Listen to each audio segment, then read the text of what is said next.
A one-person empire does not begin with frantic activity. It begins with strategic precision, with a clear idea of how to build a business that consistently creates value. The first step is finding a profitable niche, not a broad category, but a specific segment of the market where your work can become indispensable. Think of it like a key made for one exact lock. If you try to fit a generic key everywhere, your effort gets scattered and your message loses power. A niche may sound small, but for a solo entrepreneur, it is a major advantage. It helps you become an expert And tailor your offer with real precision. When you try to serve everyone, you end up serving no one especially well. Narrowing your focus can increase your impact, your efficiency, and your profit. The startup trap pushes for mass appeal and rapid growth. But a one-person empire is built differently, as a specialized force with a clear identity. To find the right niche, start by looking inward. Your skills, interests, and lived experience are the raw materials of your value proposition. Ask what you are good at, what problems you enjoy solving, and what topics keep pulling your attention. Those answers point toward your strongest opportunities. But passion alone is not enough. Your strengths must intersect with real market demand, where people need help and are willing to pay for it. That intersection is the sweet spot for a profitable niche. It is where your abilities meet an underserved need in the market. A practical way to begin is problem-centric research. Instead of starting with a solution, start with the problems people are already trying to solve. Go where your audience already talks. Forums, social media groups, Reddit threads, and industry publications. Their language reveals what they truly need. Pay attention to repeated questions, frustrations, and wishes. Those are not just comments. They are clues to unmet demand. Imagine a graphic designer who loves sustainable living.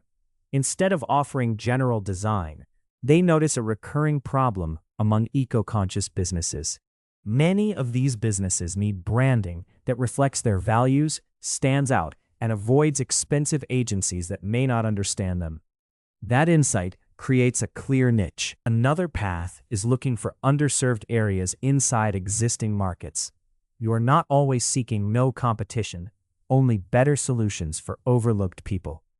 Some markets are full of tools, but those tools may be too expensive, too complex, or simply inadequate for a specific group. A software developer might notice project management tools that do not fit freelance educators.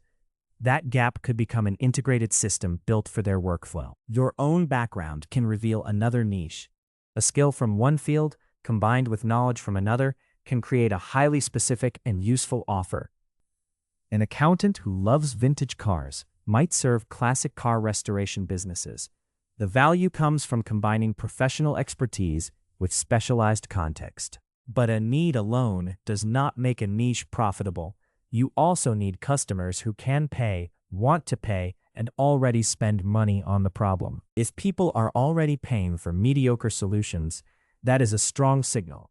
It means they may pay even more for something better and more targeted. Profitability is also about customer lifetime value. Repeat clients, subscriptions, and retainers are far more sustainable than one-off sales. A strong niche often supports ongoing support, updates, or complementary services. The goal is not just a sale, but a lasting relationship. A photographer who covers events gets single transactions.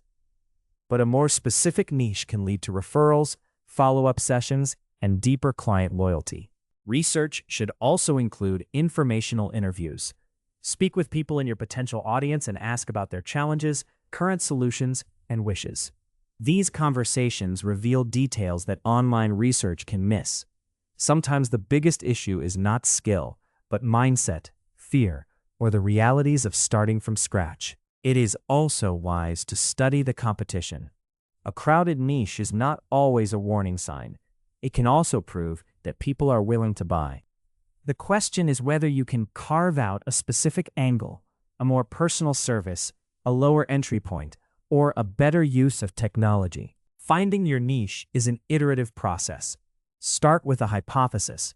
Test it with a small offer. and refine it based on what real people tell you. The goal is a Goldilocks zone, not too broad, not too narrow, but just right. It should have demand, clear need, and willingness to pay. When you find that fit, you create the foundation for a sustainable solo business. It becomes a focused value engine, not a chaotic chase for attention. Once the niche is clear, the next step is to turn that insight into an irresistible offer. The offer is where your expertise becomes a concrete solution. An offer is more than a list of services. It should promise a better future that matches your ideal client's goals, frustrations, and hopes. Think of it as moving from ingredients to a finished meal. You are not just selling what you do, but the experience and result it creates. A strong offer speaks directly to pain points and desired outcomes. It shows the client that you understand what they are facing and what they want next. A financial planner for young professionals could say far more than budgeting and investing. The stronger version promises confidence through major life transitions. That shift matters. Instead of describing features, the offer frames the transformation, making the value immediate and emotionally clear. To craft that transformation, define the before and after. What frustrates your client now, and what will life look like after your help? Features matter, but benefits persuade. A client does not buy 10 consulting hours. They buy clarity, momentum, and relief from feeling stuck. A powerful offer is also easy to follow. It needs a clear title, a stated problem, your solution, what is included, the outcome, and a next step. Each part should reinforce the same promise. The goal is simple. Help the client quickly understand why this offer is the right one for them. For a virtual assistant serving wellness practitioners, the offer should address the overwhelm of marketing and the need to stay visible without losing focus. The strongest offers feel obvious once you see them. They fit the client's world so well that they seem to answer a need the client already felt. In the end, the one-person empire is built on a precise niche and an irresistible offer. Together, they form a value engine that can run sustainably on your terms.